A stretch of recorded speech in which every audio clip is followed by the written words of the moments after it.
जय जोहार। छत्तीसगढ़ी प्रमुख प्रादेशिक समाचार के संग मैं सोहेल खान यजदानी। छत्तीसगढ़ में प्रधानमंत्री school for rising India PM Shri योजना के शुभारंभ काली 19 फरवरी के होही।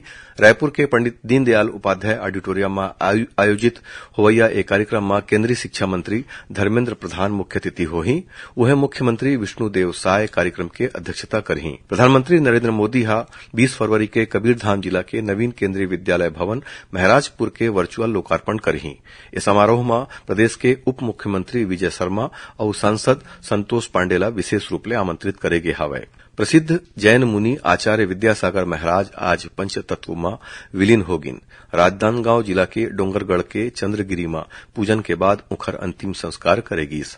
जानबा के मुताबिक आचार्य विद्यासागर महाराज हा पाछू रथिया चंद्रगिरी तीर्थ में अपन शरीर ला त्याग दे रही। प्रधानमंत्री नरेंद्र मोदी छत्तीसगढ़ के राज्यपाल विश्वभूषण हरिचंदन और मुख्यमंत्री विष्णुदेव साय हा जैन मुनि आचार्य विद्यासागर महाराज के निधन में शोक जताइन है।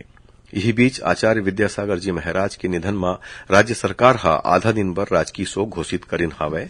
प्रदेश के वाणिज्यिक उद्योग और श्रम मंत्री लखनलाल देवांगन हा नई दिल्ली में आयोजित वार्षिक ग्लोबल समिट में किहिन की नवा औद्योगिक नीति कृषि और वन ले संबंधित होही।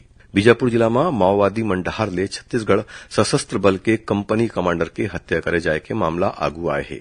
उन्हें राज्य सरकार डहार ले चलाए जावत माओवादी उन्मूलन अभियान ले प्रभावित होके 8 जिन माओवादी मन हा आज बीजापुर पुलिस के आगू आत्मसमर्पण कर दीन है। राजधानी रायपुर के मोतीबाग के प्रेस क्लब में काली होए चुनाई में प्रफुल्ल ठाकुर अध्यक्ष, संदीप शुक्ला उपाध्यक्ष, रमन हलवाई कोषाध्यक्ष, वैभव सिंह पांडे महासचिव चुने गे हवय। उन्हें बमलेश्वर सोनवानी और तृप्ति सोनी हा संयुक्त सचिव पद पर चुने गिन हवय।